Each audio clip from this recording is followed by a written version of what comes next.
அது நீங்க அனுமதி பெற்று தான் அந்த இடத்துக்கு போகணும். ரொம்ப குறுகலான பாதைன்றதுனால, நீங்க அங்க இருக்கிற அதிகாரிகிட்ட அனுமதி வாங்கி தான் போணும். அவசியம் போங்க. அவசியம் போய் கேட்டு, ஐயா அந்த இடத்த நான் ஒரு முறையாவது கண்ணால பார்க்கணும் அப்படின்னு கேட்டுன்னு போங்க. இடைக்காடார் அங்க தவம் இருந்த இடம். கோசாலைக்கு பக்கத்திலேயே இருக்கு. மிஸ் பண்ணாம அந்த இடத்த போய் பாருங்க. தனி வைப்ரேஷன் இருக்கும். ஏன்னா கோசாலை வேற பக்கத்துல இருக்கு. அங்க தான் அவர் தவம் இருந்திருக்க இடைக்காட்டார்.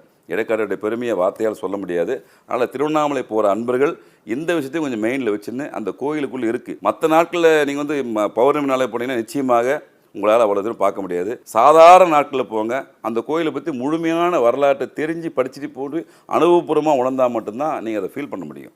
நம்ம திருவண்ணாமலையாருடைய திருவடிகளோட மகிமை அப்படின்றது அந்த ஆலயத்துல எங்க இருக்கு, நம்ம எங்க போய் அதை இல்லை, வழிபடலாம்? பொதுவாக எல்லாருக்குமே தெரிஞ்ச விஷயம் அண்ணாமலையுடைய பாதம்ன்றது மலை மேலே இருக்குன்னு தான் எல்லாருக்கும் தெரியும். ஆனால் கோயிலுக்கு உள்ளேயும் இருக்குது. கோயிலுக்குள்ளே பிரதானமான சூட்சமான பல விஷயங்கள் அடங்கியிருக்கு. இங்கே போகிற மக்கள் எல்லாருக்குமே பார்க்குற பார்வை நேரடியாக அண்ணாமலையாரை போய் தரிசிக்கிறாங்க.